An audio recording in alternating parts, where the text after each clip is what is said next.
Hello, today's video is about 3 free online productivity tools for freelancers that you can start using right now to increase your productivity, manage your tasks better, live life better, work better, and therefore be way happier.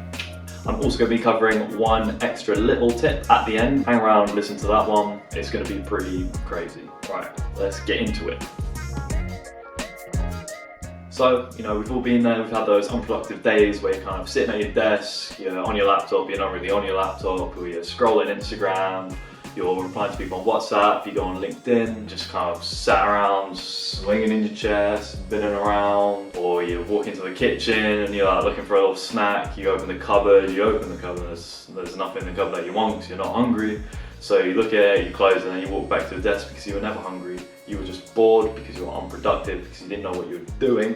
And that's what we're going to sort out today with these 3 tools, an extra little tip at the end. So the first tool is Google Tasks. Wow, it's crazy. Who is this Google company you talk of, and why are they trying to help me organize my time? Google Tasks is just a nice, really simple, easy to-do list that synchronizes, who says synchronizes? Syncs from between your phone and your laptop. Super simple, you just make some task boards, due dates for your tasks, or tasks and have subtasks. I just find that it's a really simple way to organize your tasks without being overkill, like using something like Monday.com, which is great and does have a free plan if you want to check that out. But personally, I feel like it's a lot of barriers to actually just start organizing your tasks, which is why I like Google Tasks. It's really simple, it makes me feel good. Let's have a little look at how we set that up and why it's so great. Okay, so the first thing you want to do is go to taskboard.com, which I'm going to put in the description. And you're going to need a Google account for this, obviously, because it's Google Tasks. If you don't have one, it's very easy to make one. I definitely recommend it because I'm going to make a lot of other videos about the free tools Google has, like Google Docs and Sheets, which is really easy to use in your workflow and are free.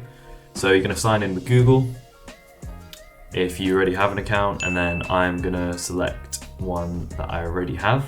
If not, you can just make your account now. This is a blank account, so I can show you how I set up. I've got this, which I would just have as my general to-do list. Then what I typically have is a client work to-do list and a personal work. So what I'll do here is, go shopping.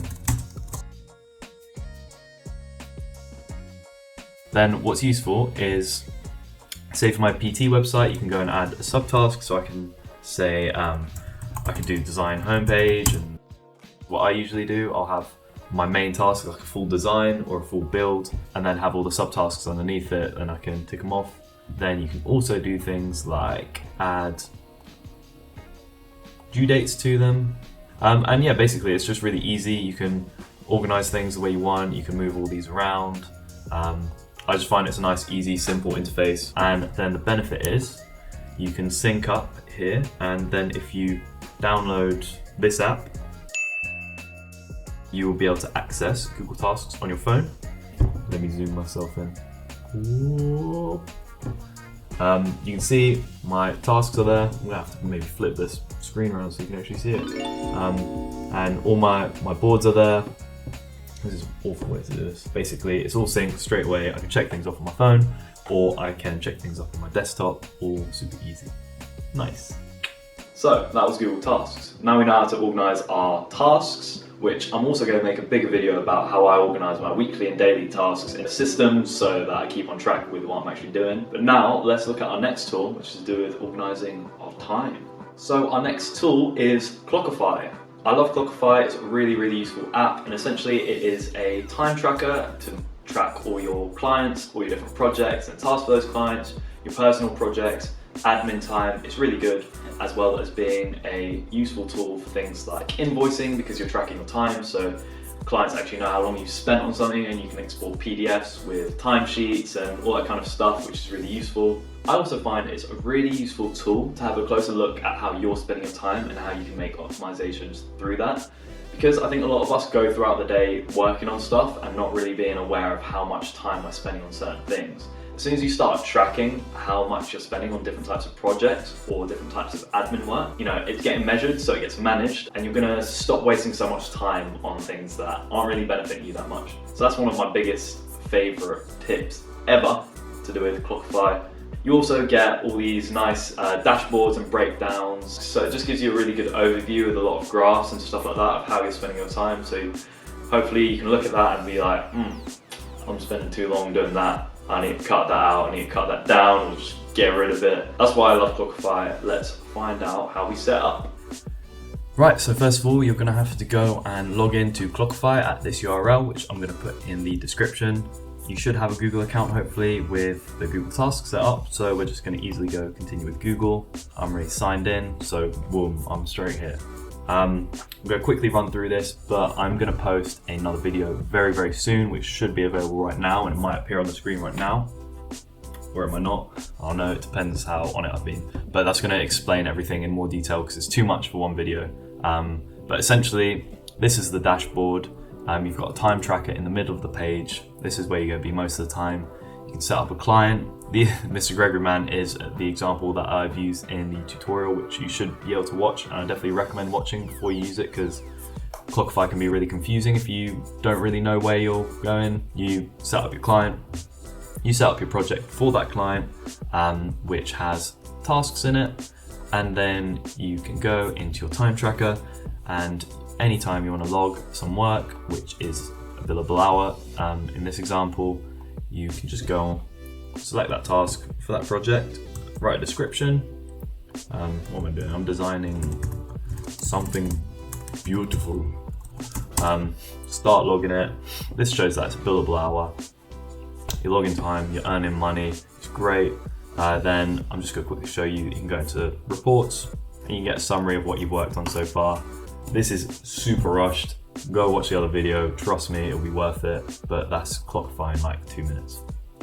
So I know what you're thinking. We're managing our time, we're managing our tasks, but it's like, Loosh, we gotta do some work too. And this is where the third tool comes in, which is a Pomodoro timer. In particular, the one I use is Forest Pomodoro timer, which is nice because it's based on trees.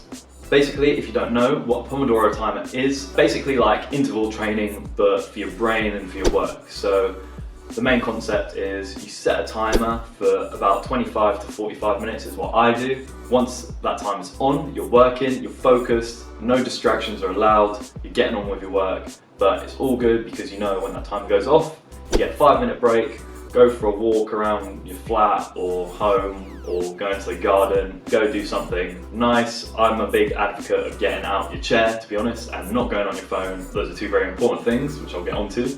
And then after your little break, you get back to your work, you do another timer. It depends how mentally fatigued you're feeling, or if you're feeling nice and sharp still. You know, set a longer timer if you feel like you're going to be engaged in your work for that long, or set a shorter one.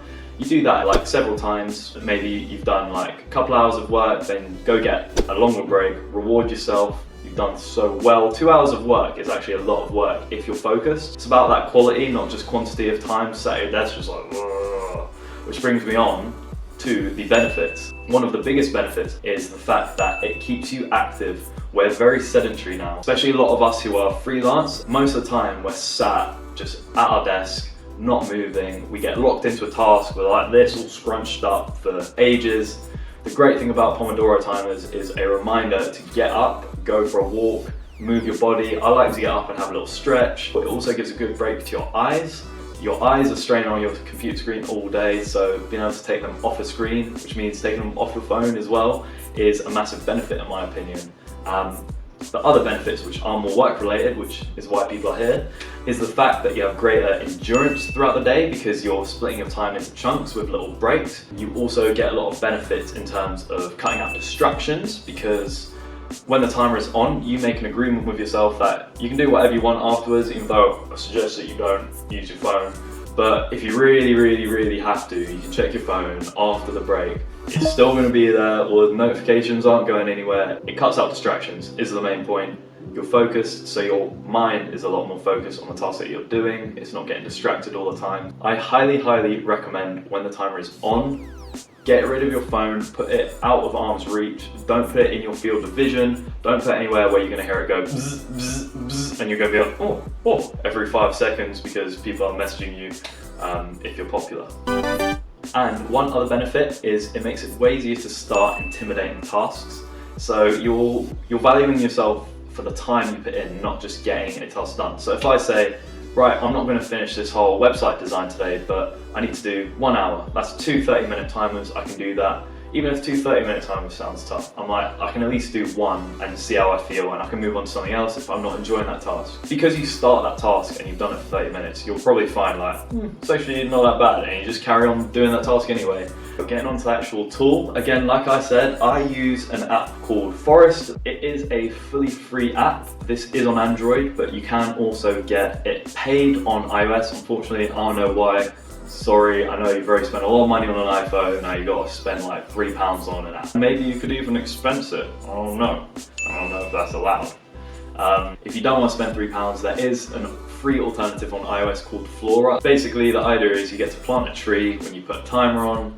As the time's going, the tree is growing, and at the end you get rewarded with a little tree.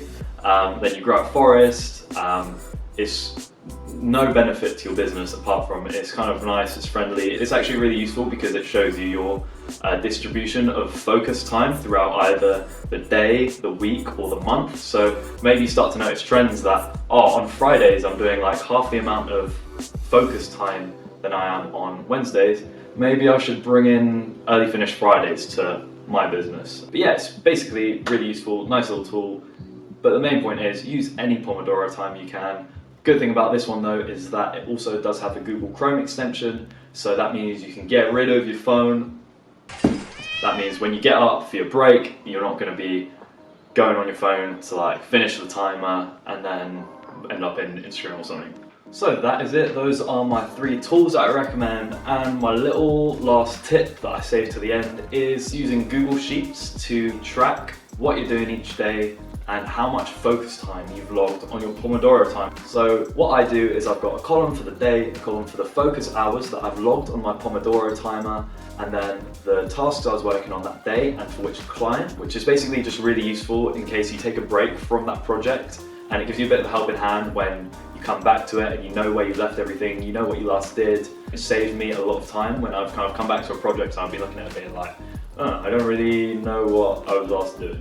And it just makes that a bit easier and that transition more efficient. And then lastly, I have a column for my notes for that day, and it's almost like a bit of a work diary. It's a way that I track things like how I felt things went that day, if I did anything that turned out to be really useful, if I did something that I was like, oh, I actually got in contact with a lot of clients because of this thing, or oh, I did this and it meant I was really unfocused. I just find it's really helpful to keep track of all these things, and it's a really nice diary of your journey as someone who's starting their own business, and it's just quite therapeutic to look back at the end of the day once you've put in how much time you've done that day, what you've worked on, and then just how you thought things went, because there's a lot of room for bettering how you're running your business if you're constantly reviewing what's going on, what's working, what's not. So that's my last tip. Overall, I thought it was a really useful video.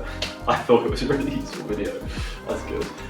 So yeah, that's it. Those are the 3 tools that I use every day as a freelancer, and that 4th tip that I always do at the end of every day. I find they're super useful, and I've found a lot of efficiency gains from using them, so I hope that you do as well. If you found this useful, please like the video. I'd appreciate that. Subscribe for more, because I'm going to be making a lot of videos about how to be a better freelancer, digital nomadism, web design, web development, because those are my personal fields. If you're into web design or web development, check out my personal website, which I'm going to link in the description. If you're not, I don't care, because I didn't want you to go check out my website anyway.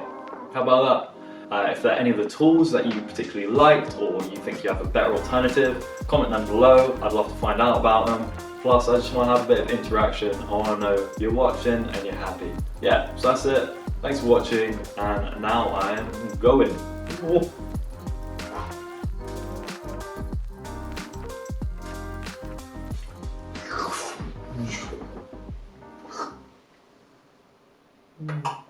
That's not ideal. I wanted to display it off. Am I still filming? I'm still filming.